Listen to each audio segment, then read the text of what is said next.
ሰላምታችን ባላችሁበት ሁሉ ድረስ የተወደዳችሁና የተከበራችሁ ተከታታዮቻችን ዛሬ ሁለት እጅግ ወሳኝ የሚባሉትን መረጃዎች አሰባስበን ወደ እናንተ መጥተናል። እናንተም አዲስ መረጃዎችን እንደተለቀቀ ወዲያውኑ እንዲደርሳችሁ ደውል ምልክቱን እየተጫናችሁ እዚህ ዩቲዩብ ቻናል አዲስ ሆናችሁም ሰብስክራይብ እንድታደርጉ እየተማጸንን እነሆ አባይ ነጥቦችን እናሰማችኋለን።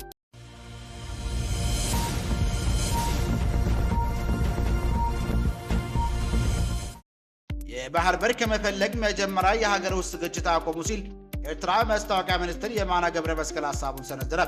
ኤርትራ ማስታወቂያ ሚኒስትር የማነ ገብረ መስቀል በኤክስ ትዊተር ገጻቸው ላይ ባሰፈሩት ጽሑፍ ኢትዮጵያ መንግስት ደጋፊዎችና ካድሬዎች ሐቀኝነት የጎደላቸው መከራከሪያቸውን ከማቅረብ በኤርትራ ላይ ጦርነት ለመክፈት ሰበብ እየፈለጉ ነው ሲል ወነጀለ። አብራችሁን ስትቆዩ የምታደምጡት ይሆናል።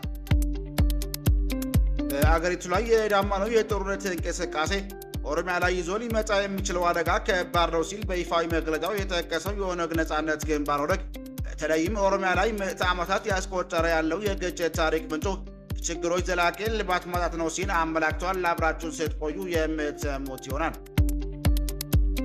የፈረንሳይ ዜና አገልግሎት ጋዜጠኛ ወደ ትግራይ ክልል እንዳይበር ተከለከለ።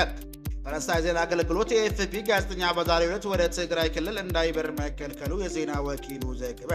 ዜና አገልግሎት በአዲስ አበባ መቀመጫውን ያደረገና ሕጋዊ ፍቃድ ያለው የኤፍፒ ዘጋቢ ወደ ትግራይ ክልል ሽሬ ከተባለ መብረር ሲሞክር ኢትዮጵያ ውጭ ጉዳይ ሚኒስትር ፍቃድ የለህም በሚል ምክንያት ከአየር መንገድ እንዲመለስ ተደርጓል ብሏል። ይህንም ጉዳይ አሰናድተናል፣ ታደምጡታላችሁ።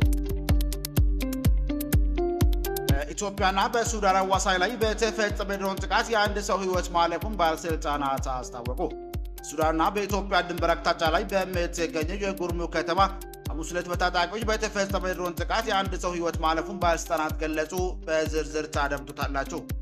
አድማጭ የቻናላችን ቤተሰቦች ሰብስክራይብ ያላደረጋችሁ እንድታደርጉ እያልን እነዚህና ሌሎች ያሰባሰብናቸውን መረጃዎች ይዘን ቀጥታ በዝርዝርና በትንታኔ ወደምንመለከተው አቀናን።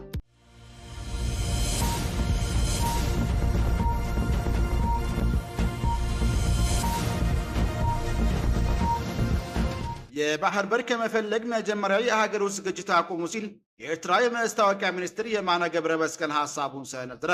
ኤርትራ የማስታወቂያ ሚኒስትር የማነ ገብረ መስቀል በኤክስ ትዊተር ገጻቸው ላይ ባሰፈሩት ጽሑፍ የኢትዮጵያ መንግስት ደጋፊዎች፣ ካድሬዎች ሐቀኝነት የጎደለው መከራከሪያቸውን በማቅረብ በኤርትራ ላይ ጦርነት ለመክፈት ሰበብ እየፈለጉ ነው ሲል ወነጀለ። ሚኒስትሩ የቀይ ባህርን ደህንነት ለማስጠበቅ የባህር ኃይል ማሰማራት አስፈላጊ ነው የሚለው የኢትዮጵያ መከራከሪያ እውነትና የራቀና ለቅዠት የቀረበ ነው ሲሉ አጣጥለውታል። ኢትዮጵያ መንግስት የሀገር ውስጥ ግጭቶችን መፍታት ባልቻለበት ሁኔታ ናዊ ግጭት ለመፍጠር መንቀሳቀሱ ግራ አጋቢ መሆኑን የገለጹት ሚኒስትሩ መንግስት በውስጥ ችግሮች ላይ ቢያተኩር እንደሚሻልም መክረዋል። የወደብ ኪራይ ክፍያ በኢኮኖሚ እድገት ላይ ተጽዕኖ ያሳድራል የሚለው መከራከሪያ ጊዜ ያለፈበትና ሐቀኝነት የጎደለው ነው ያሉት አቶ የማነ ገብረ መስቀል እነዚህ መከራከሪያዎች ሙሉ በሙሉ በኤርትራ ላይ ጦርነት ለመክፈት የታለሙ የተቀናጁ እንቅስቃሴዎች እንደሆኑም ገልጿል።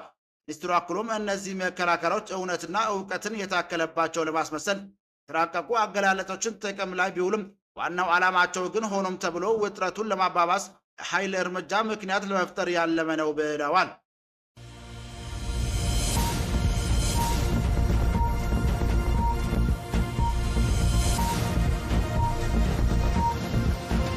በአገሪቱ ላይ የዳመነው የጦርነት እንቅስቃሴ ኦሮሚያ ላይ ይዞ ሊመጣ የሚችለው አደጋ ከባድ ነው ሲል በይፋዊ መግለጫው የጠቀሰው የኦነግ ነጻነት ግንባር ኦነግ በተለይም ኦሮሚያ ላይ ምዕተ ዓመታት ያስቆጠረ ያለው የግጭት ታሪክ የችግሮች ዘላቂ እልባት ማጣት ነው ሲል አመላክቷል። መግለጫው ጭብጥ ላይ ተጨማሪ አስተያየቶችን ለጣቢያችን የሰጡት የፓርቲው የህዝብ ግንኙነት ኃላፊ አቶ ለሚገመቹ እንደ ፖለቲካ ድርጅቱ ያሰጋን የጦርነቱ ድባብ ዜጎችን ለአላስፈላጊ ጉስቅልና የሚዳርግ በመሆኑ ነው ብለዋል። ጦርነቱ በጣም አሳሳቢ የሆነው አውዳሚና የነበረን እንዳልነበር የሚያደርግ ዝግጅቶችን በመታየታቸው ነው ያሉት የፓርቲው ቃል አቀባይ የጦርነቱ ስጋት ካልተገታ ህዝቡን በማደየት በርካታ ውስብስብ ችግሮችን ሊያስከትል እንደሚችል በአስተያየታቸውም ገልጸዋል። ፓርቲው በመግለጫው ለዓመታት በአገሪቱ ታሪክ ያላባራ ግጭት ጦርነታውንም በኦሮሚያና ሀብት የመቀራመጥ ፍላጎት በማሳደር እየተከናወነ ነው በማለት 1983ቱ ቻርተር ኦነግ ከሽግግር መንግስት በግፊት ወጥቶ ኦሮሚያ የግጭት አውዳሚ ሆኖ ነበር በማለት ጉዳዩን አስታስሮ አንስቷል። ባለፉት 8 ዓመታትም በታጠቁ አካላት በተከፈቱ ግጭቶች የኦሮሚያ አስተዳደራዊ ወሰኖች ተጥሰው በርካታ ዜጎች ከሀብት ቀያቸው መፈናቀላቸውን መግለጫው የጠቀሰው ኦነግ በተፈጠረው ግጭት ሰላማዊ ዜጎችን መጥቃታቸው ዝርዝር አንስቷል። እዚህም ሐሳብ ላይ ተጨማሪ ማብራሪያቸውን ያከሉት አቶ ለሚ አብሶ በጎርጎሳውያኑ 2001 በነበረው ሰሜን ወደ ማዕከላዊ የአገሪቱ ክፍሎች ጦርነቱ በሚገፉበት ወቅት ጦርነቱ የኦሮሚያ አስተዳደራዊ ወሰን ጥሶ በመግባት ህዝባችን እንዳይፈናቀል ተቃውመናል በማለት ያም ሆኖ በተለያዩ ጊዜያት በተነሱ ግጭቶች ዳፋዎች በተለይም በኦሮሚያና በአማራ ክልሎች አዋሳኝ አካባቢ ዜጎች ከሀብት ቀያቸው መፈናቀላቸውንም ገልጿል። ከሀሳብ ጋር ተያያዥነት ባለው ከሰሞኑ አዳማ ውስጥ ተቀምጦ በነበረው ኦሮሚያ ክልል ምክር ቤት ጨፌ ኦሮሚያ በክልሉ አዋሳኝ አካባቢዎች በተፈጠሩ አለመረጋጋቶች በርካታ ዜጎች ከሀብት ቀያቸው ተፈናቅለው ከአካባቢው መሰደዳቸውም ተነስቶ ነበር። ወቅቱም በጨፌው የመንግስት ተጠሪ አቶ ከፍያለው ተፈራ በሰጡት ምላሽ ይህንንም ብለዋል። ይህ ችግር በተባለው መጠን ባይሆንም እዚህም እዛም ምልክቶች አሳይተዋል በማለት ችግሩን መኖርም አራግጧል። የሚመለከታቸው አካላት ጋር ለመወያየት በተደረገ ጥረት የተፈቱ ችግሮች መኖራቸውንም ጠቁሟል። ይህ ችግሮችን ለመፍታት የህግ የበላይነት የማስከበር ጠንከር ያለ እርምጃ ተወስዷል ያሉት ባለስልጣኑ በምስራቅ ወለጋ ጽንፈኛ ባሉት የፋኖ ታጣቂዎች ላይ የተወሰደ እርምጃ ችግሩን ማቃለል መቻሉን ጠቅሰው ይህም ተጠናክሮ እንደሚቀጥልም ተናግሯል። ኦሮሚያ ክልል አዋሳኝ በታጠቁ አካላት አግዘው የሚደረጉ ግጭቶች ዜጎችን በገዛ ቀያቸው ስጋት እንዲኖሩ ብሎም ከሀብት ንብረታቸው እንዲፈናቀሉ ማድረግ የሀገር ሀብትን ያወድማል የሚለው የኦነግ መግለጫው ከዚህ ባሻገር ግጭቶች ካልቆሙ የማህበረሰቡን አብሮ የመኖር እሴት በመሸርሸር የሀሳብ ልዩነትን በማብዛት አለመረጋጋትን ይፈጥራል ሲልም አጥቷል። ልዩነቶች በሰላማዊ ንግግሮች መፈታት ይኖርባቸዋል ያለው ኦነግ በምስራቅ አፍሪካ ደረጃ እየተራገበ ነው ካለው የግጭት ዳመና ጋር ተዳምሮ ባሰ ቀውስ እንዳይፈጥር ዲፕሎማቲክ ማህበረሰቡን የድርሻቸውን እንዲወጡ ስል ጥሪውን አሰምቷል። ፓርቲው የህዝብ ግንኙነት ኃላፊ አቶ ለሚ አሁን ደግሞ መልኩን ተዋናይ ጨማምሮ እየተደረገ ያለው የጦርነት እንቅስቃሴ እንዲገታ ዓለም አቀፍ ማህበረሰቡና ለግጭት ተዋናይ በሙሉ አስጠንቀናል ብለዋል። የኢትዮጵያ መንግስት ለዚህ መግለጫ በቀጥታ የሰጠው ምላሽ እስካሁን አልተሰማም። ይሁንና የተለያዩ መንግስት ባለስልጣናት ወደ የትኛውም ግጭት ከመግባት ይልቅ የሰላም ቦታ ለመስጠት ዝግጁት ሆኖ መኖሩን በመግለጽ ሀሳባቸውን ሲያንጸባርቁም ይታያል።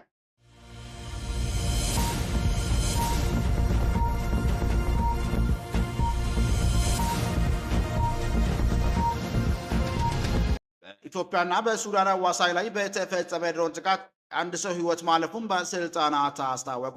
በሱዳንና በኢትዮጵያ ድንበር አቅጣጫ ላይ በምትገኘው ጉርሙክ ከተማ ሐሙስ ዕለት በታጣቂዎች በተፈጸመ ድሮን ጥቃት አንድ ሰው ህይወት ማለፉን ባለስልጣናት ገለጹ። ሱዳን ብሉ ናይል ግዛት ውስጥ በሚገኘውና ሰራዊቱ ቁጥጥር ስር በሚገኘው ጉርሙክ በተባለ የድንበር ከተማ በተፈጸመው ጥቃት የአንድ መንግስት ምንጭ በስልክ ኤፍቢ በሰጡት ማብራሪያ በጥቃቱ የአንድ ሰው ህይወት ማልፏል፣ 8 ሰዎች ቆስለዋል፣ እንዲሁም 16 ቤቶች ወድመዋል ብለዋል። ጉርሙክ አስተዳደር አብደላቲ መሐመድ አልፊጊ ባወጡት መግለጫ ለጥቃቱ ተጠያቂ ያደረጉት ከሚያዝያ 2015 ዓ.ም ጀምሮ ከሱዳን ሰራዊት ጋር ጦርነት ውስጥ የሚገኘው የሱዳን ፈጥኖ ደራሽ ኃይል እና ግብረ አበሮቹን የሱዳን ነጻነት ህብር ንቅናቄ ሰሜን አንጃን ነው። ለ3 ዓመታት ያህል ለዘለቀውና አውዳሚ ለሆነው ጦርነት የብሉ ናይል ግዛት አዲሱ የውጊያ ግንባር ሆኗል። አሁኑ ወቅት ጦርነቱ በዋናነት እየተካሄደ ያለው በድሮን ጥቃቶች ሲሆን ውጊያው በ10 ሺዎች የሚቆጠሩ ሰዎችን ለሞት የዳረገ ሲሆን ወደ 11 ሚሊዮን የሚጠጉ ሰዎችን ደግሞ ከቀያቸው አፈናቅሏል።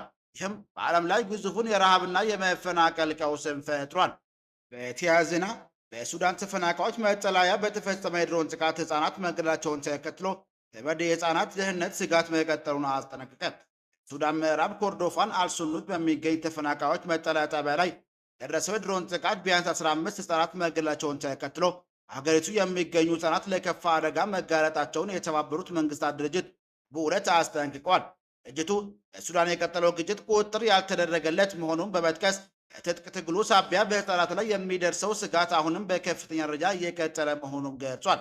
ዩኒሴፍ ዋና ስራ አስፈጻሚ ካትሪን ሪስል በመግለጫው ሱዳን የሚገኙ ተስፋ የቆረጡ ቤተሰቦች ከረሃብና ከጥቃት በመሸሽ ተፈናቃዮች መጠለያ ጣቢያዎች ውስጥ መጠበቂያ ይፈልጋሉ፣ እነሱን ደህንነት መጠበቅ ግዴታ ነው ብሏል።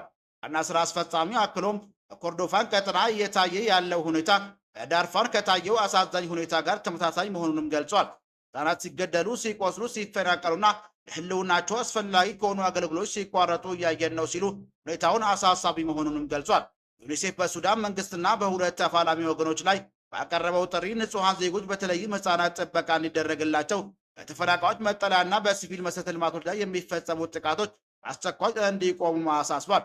ድርጅቱ አክሎም ሰብአዊ ፍላጎቶች በፍጥነት እየጨመሩ በመሆኑ ሰብአዊ እርዳታዎች ያለምንም እንቅፋትና በዘላቂነት ለተረጂዎች እንዲደርሱም ጥሪ አቀርበዋል።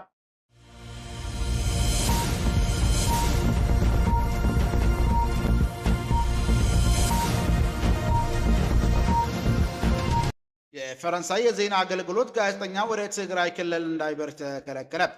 ፈረንሳይ የዜና አገልግሎት ኤኤፍፒ ጋዜጠኛ በዛሬው ዕለት ወደ ትግራይ ክልል እንዳይበር መከልከሉ የዜና ወኪሉ ዘገበ። የዜና አገልግሎት በአዲስ አበባ መቀመጫውን ያደረገና ሕጋዊ ፍቃድ ያለው የኤኤፍፒ ዘጋቢ ወደ ትግራይ ክልል ሽሬ ከተማ ለመብረር ሲሞክር ከኢትዮጵያ ውጭ ጉዳይ ሚኒስቴር ፍቃድ የለህም በሚል ምክንያት አየር መንገድ እንዲመለስ ተደርጓል ብሏል። አክሎም የአዲስ አበባ አውሮፕላን ማረፊያ የደህንነት ሰራተኛ ምንም አይነት ማስረጃ ሳይቀርቡ ዛሬ ወይም ትናንት ስራ ላይ የዋለ አዲስ መመሪያ ነው ማለቱን ገልጿል። ፈረንሳይ የዜና አገልግሎት ኢትዮጵያ ታዋቂ ድምፆችን በማፈን መብት ተሟጋቾች ዘንድ በተደጋጋሚ የምትወቀስ መሆኑን በመግለጽ ባለፉት ጥቂት ወራትን በርካታ ጋዜጠኞችን ለእስር ተዳርጓል አሊያም የስራ ፍቃዳቸው እንዲሰረዝ ተደርጓል ብሏል። ባለፉት ሳምንት የኢትዮጵያ ለሱዳን ፈጥኖ ደራሽ ኃይሎች ገብታለች ሲል ሮይተርስ ዘገባ ማውጣቱን ተከትሎ ሶስት የድርጅት ጋዜጠኞች የስራ ፍቃድ አለመታደሱ ይታወሳል ብሏል ዘገባው። የድንበር የለሽ ጋዜጠኞች ድንበር አርኤስፊ ባወጣው መግለጫ የኤኤፍፒ ጋዜጠኛ ከጉዞዎች መታደጉ ህጋዊ እውቅና ባለው ጋዜጠኛ ላይ የተፈጸመ መረጃ የማግኘት መብት ጥሰት መሆኑን ገልጿል። ድርጅቱ ይህን ድርጊት በኢትዮጵያ ላይ ዓለም አቀፍ መገናኛ ብዙሃን ላይ የሚጣለው ገደብ የተባባሰ ስለመፍታቱ ሌላኛው ማሳያ ነው ብሏል። ድንበር የለሽ የጋዜጠኞች ድጋፍ ይፋ ባደረገው ዓመታዊ የፕሬስ ነጻነት መረጃ ጠቋሚ ሪፖርት ኢትዮጵያ ከ180 ሀገራት መካከል 145ኛ ደረጃ ላይ ያስቀመጣ ሲሆን በአሁኑ ወቅት 5 ጋዜጠኞችን በእስር ላይ እንደሚገኙም ገልጿል። የኤፍፒ ዘጋቢ ወደ ትግራይ ክልል እንዳይበር የተከለከለው ክልሉና በፌዴራሉ መንግስት መካከል ውጥረት ለወራት እየተባባሰ ባለበት ወቅት ነው። በቅርቡ ለጀርመን ዜና ወኪል ዶይቼ ቬለ የሚሰሩ 2 የሀገር ውስጥ ጋዜጠኞች የስራ ፍቃዳቸው በዘላቂነት መታገዱ የሚታወስ ሲሆን ቢቢሲ ዘጋቢዎች የስራ ፍቃዳቸው ሳይታደስ መቅረቱ የኢትዮጵያ ሚዲያ ምህባር ይበልጥ ተሳሳቢ ያደርገውታልም ተብሏል። ክቡራን አድማጮቻችን ለዛሬ ያዘጋጀንላችሁ መረጃዎች ይህን ይመስል ነበር። ሰብስክራይብ ማድረግ፣ ደውል ምልክቱን መንካት እንዳይጠፋችሁ እያልን ሌላ ዜና እስክንገናኝ ድረስ መልካም ቀን